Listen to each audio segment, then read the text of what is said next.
Hi, I'm Lauren and we're back again at the 7th Annual Asia Pacific Screen Awards. I'm here today with Michael Hawkins. So Mr. Hawkins, tell us a little bit about your position in this whole fantastic festival. Well, lovely to be here, Lauren.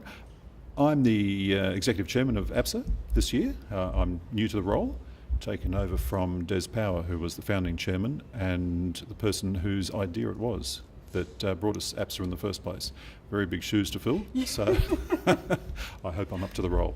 It looks like you definitely are. This year is absolutely phenomenal. Do you know what part of this festival this year in 2013 are you most looking forward to? So what's the element of this year's awards that's going to be most rewarding for you?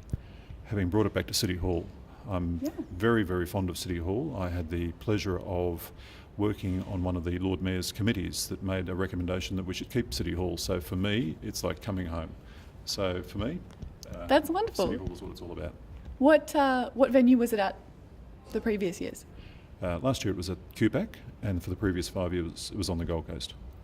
Okay, that's wonderful. So tell me a little bit about how you feel Asia Pacific Screen Awards affects the overall international film industry. What are the awards culminate? What's the eventual outcome of these awards?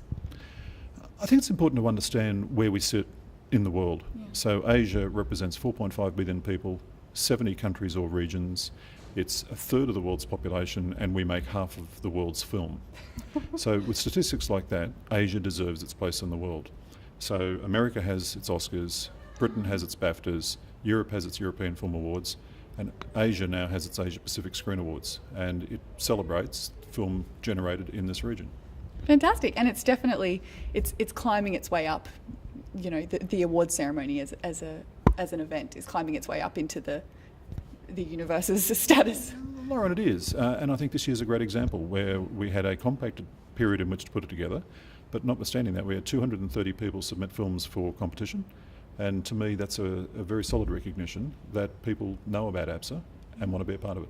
So I understand that the awards were originally on the Gold Coast and they were run by a different company. Is that? And then just in June they've flipped over. How has that affected the awards? Is there any particular flavour that's changed, or is it just changing hands? No, it was initiated by the Queensland Government, and the Queensland Government have run it up until last year's awards.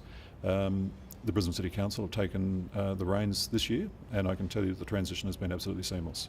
Oh, that's wonderful. Well, thank you so much for coming in. Absolute pleasure. And we'll see who else we can grab onto the couch. Enjoy your